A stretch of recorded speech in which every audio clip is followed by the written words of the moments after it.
These are really tough challenges. I'm just thankful that we have people who still want to be president of the United States. A couple more, right here. Someone's coming. Then we'll do the person behind you, and then we'll pick one more for the last bank shot. Thank you so much. My name is Kathy Joshi, and I'm an associate professor. I teach in the School of Education at Fairleigh Dickinson University, your old stomping grounds. FDU, right. FDU in Bergen County. And, this gentleman spoke so eloquently about essentially how religion is racialized. People see brown folks, and they don't know the difference between Sikhism, Hinduism, Islam. And I know the teachers I teach and that I've been working with for the past 10 years, and many of them are frightened to talk about religion in schools. And while we have the First Amendment, and while we have justices who've said we need to have religion taught about in schools, I'm wondering if in these days, especially after 9/11, if the Department of Homeland Security could be a little more proactive, perhaps.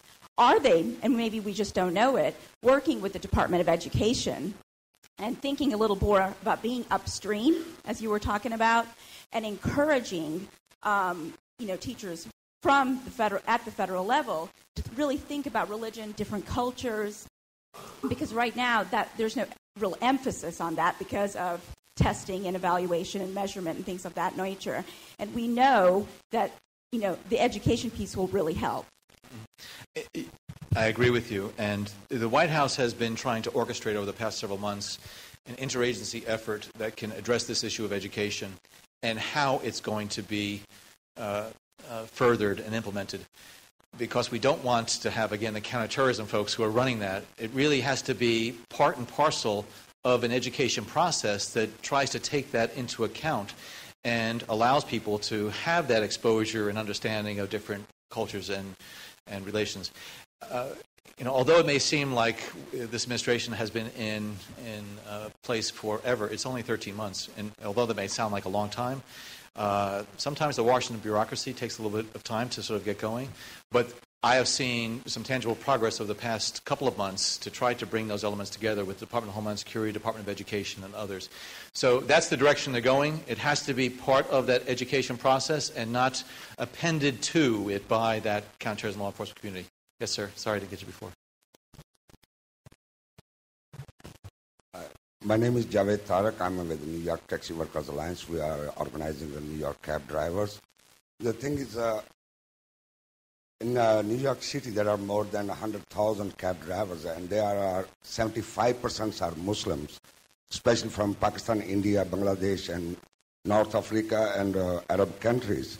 Even though in 911, New York cab drivers played a great role to help the public, bringing injured people to the hospital free, and all day long they were helping the public. We face a new kind of racism after 911. And right after that, a lot of cabs got vandalized, and Muslim cab drivers, even though our Sikh cab drivers who has beards and turbans for a wrong identity, they were got beaten. And still, we are facing daily basis harassment and by the public when they see our name written on our license. So we are taking precaution and also fighting on local base with the regulator agencies that they should not put our name on our hack license, even though we have our number is enough. And the second thing, for this harassment and this assault, we are fighting in a state base to pass legislation that harassment against cab driver should be a felony. And I think that if we take this kind of precautions all over in America, because everywhere in America there are thousands of cab drivers, and most of the cab drivers are 75% are Muslim, are facing this kind of harassment, and that can prevent this kind of racism. Right.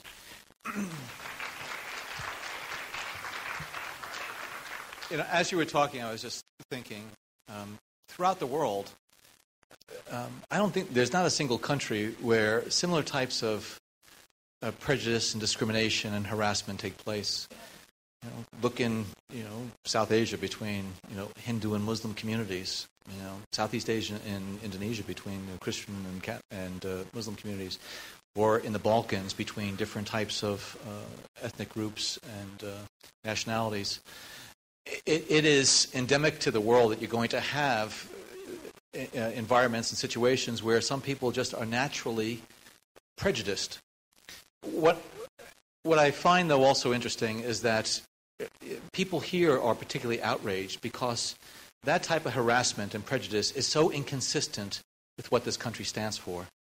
Our expectations are so high.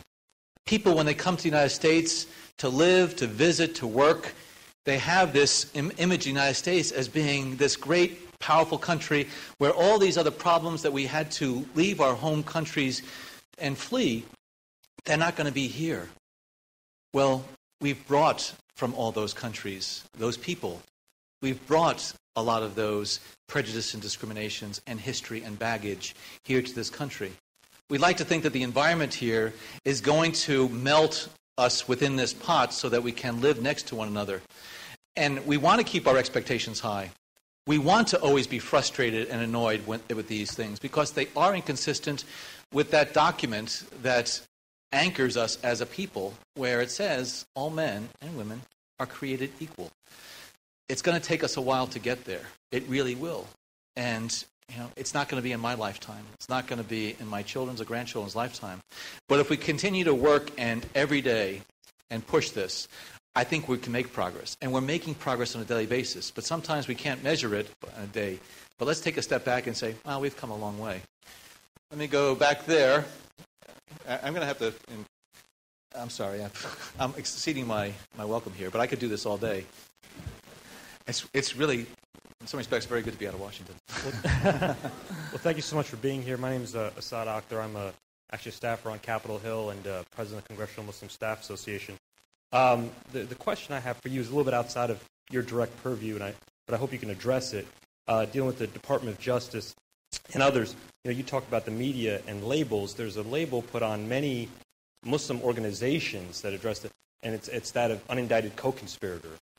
It's the title that for those who know legally means nothing as far as any terrorism-related charges or even suspicion of terrorism, but is a label that allows media, both legitimate and less legitimate, to smear the community and to smear organizations and not allow organizations to take hold.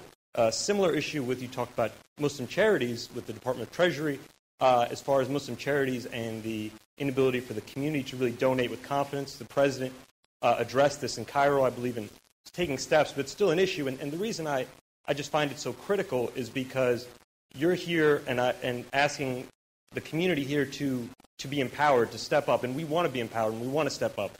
But quite honestly, we're not able to be empowered because at the same time we're being disempowered by these labels from the government, which I would hope that the Obama administration would take a strong role in trying to eliminate, because it keeps us from being able to be engaged and to step up as we want to do and as you want us to do for our nation.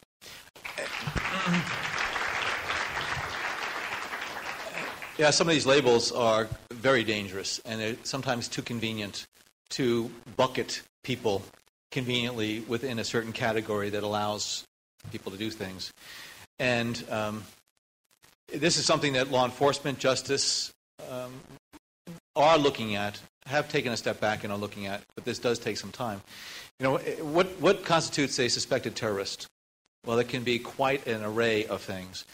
Someone who, if you know that someone is a terrorist, you're watching them, and they live with somebody, and they work with them, and they're with them all day, and they are constantly communicating, but yet you don't have the information on them, well, that's pretty good as far as being a suspect. But then you have other people that are further away from that individual that might also be labeled the same way. And that type of sweeping mentality, I think, is very detrimental, and we need to take a look at that.